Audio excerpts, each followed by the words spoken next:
Hello, it's Anne. Thanks so much for stopping by. I really appreciate it.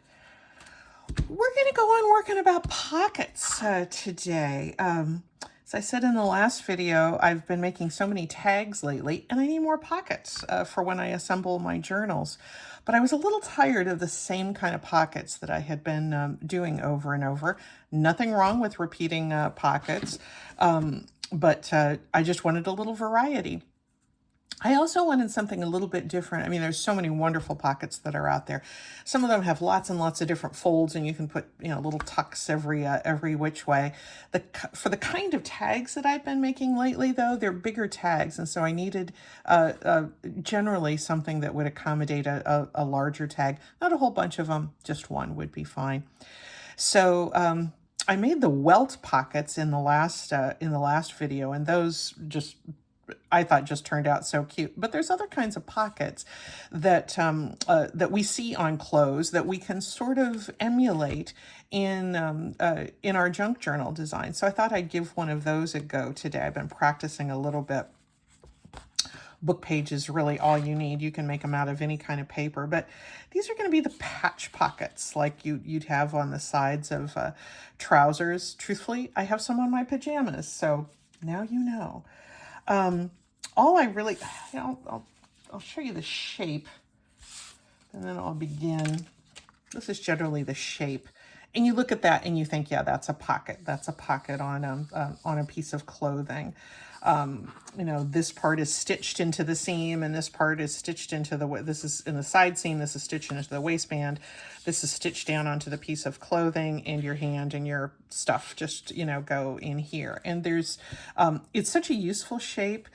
It's not unusual. It's very, very much like the corner tucks we're all used to doing, those triangles that we can put on. But the triangles have, the little sharp pointy things, and I just kind of like the softer look and the more depth of this one. So this will give us a little bit of something different for our to accommodate our large tags. Let's start and make one from scratch. This is a smaller page, but it will work. What did I do? There we go. I think I'm going to, this is how many, this is 5 inches wide. I think I'm going to only take off the very edge of this margin, because I want it, I usually love these tatty edges, but I am going to take that off for this one. This is a book page, by the way, that I had smeared with gesso and spattered with black ink. But it certainly could be a plain old book page too. You might want to double up the thickness, just because our pockets take a lot of wear and tear. There we go. Now, all I'm going to do is round one edges. When I first, or one of these corners, when I first started making these, I made like a really big curve, and it just looked weird. It wasn't right. It wasn't how a regular pocket would be. And I actually went and closely examined the pockets on my pajamas so I could get a sense of proportion. This is just a little 2-inch circle. You could use, I could use my glitter glue, I could use my coffee cup, I could use almost anything. But I want just a very gentle rounding there, not a big one. Because when you think about it, if I took, and that's why the early prototypes I made were so weird, where I had taken a big scoop out of here.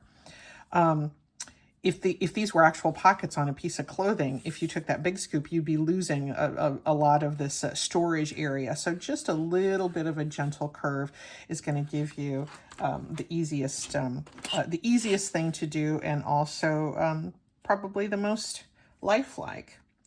Now all we do, you could make a curve here if you want to, but I'm just going to tear it in just a straight line. Well, Anne, that didn't work so well, did it?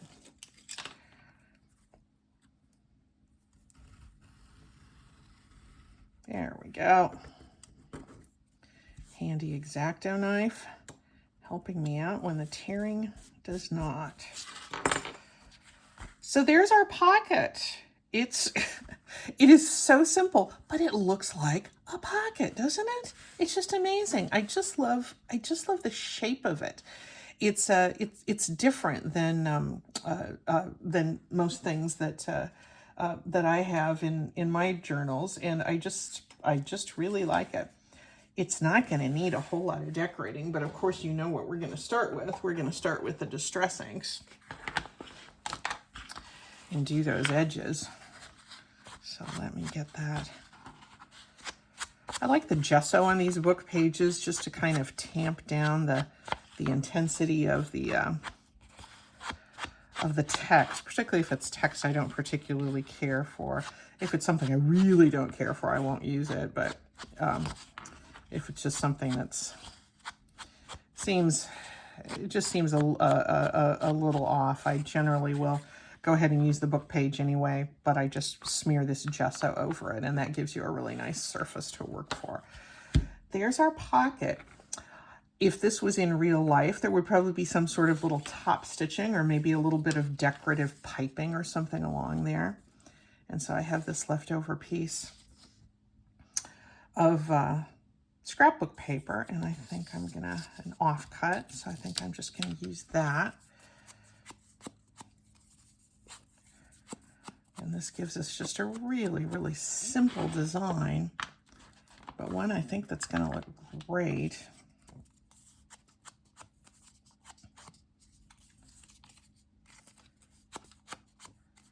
This ink is gonna be very, very invisible, but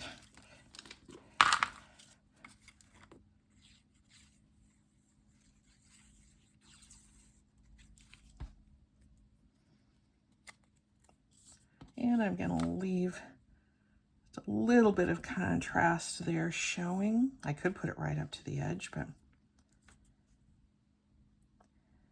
but I want a little bit of that contrast showing. Again, thinking about it just like it was a design element in a piece of clothing.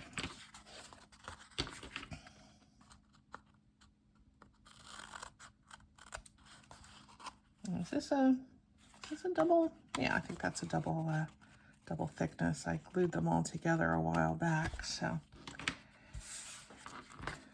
it was on top of the stack for me to use.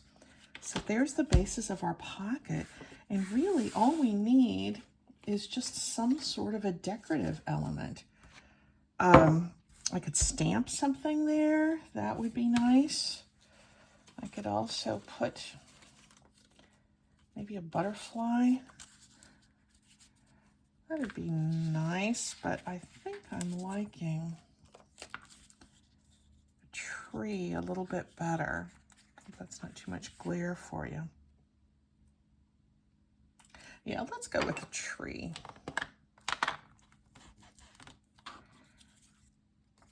Something I cut out of a book and have a whole basket of things of that nature here. Fussy cutting is just so nice to do when you're, frankly, watching other videos.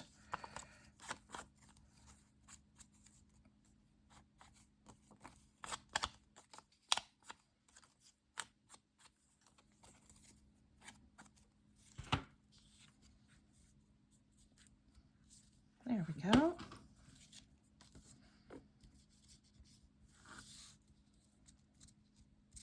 A little dab of the art glitter glue. Which for something like this, I think is the best glue, although the glue stick would also work.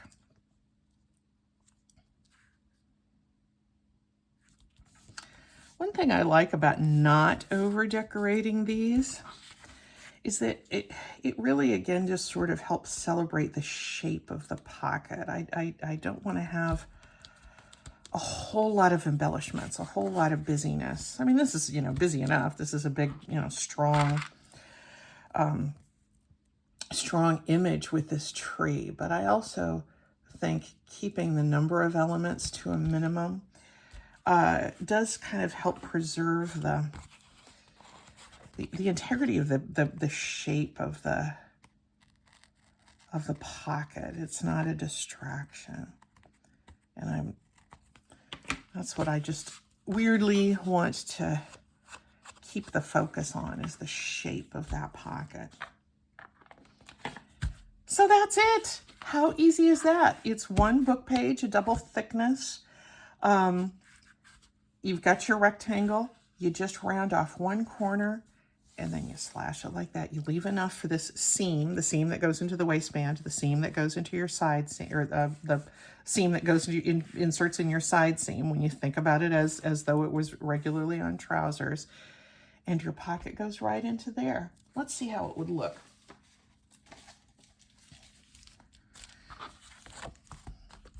Imagine it, if you will. Oh yeah, I like that.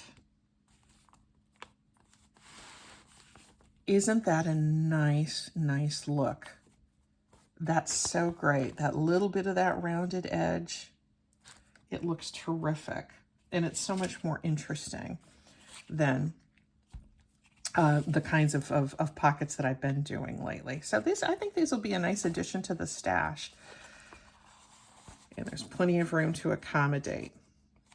Now, I would probably just do maybe glue here and around and up here so that I've got, you know, more room to wiggle up there. So we'll leave that part open. But that makes just a nice looking pocket, and that little owl can poke out of there. I love it. Let's look at a couple of others that I made when I was practicing for this, if I can find them. Yeah, here's one. It's a smaller size one.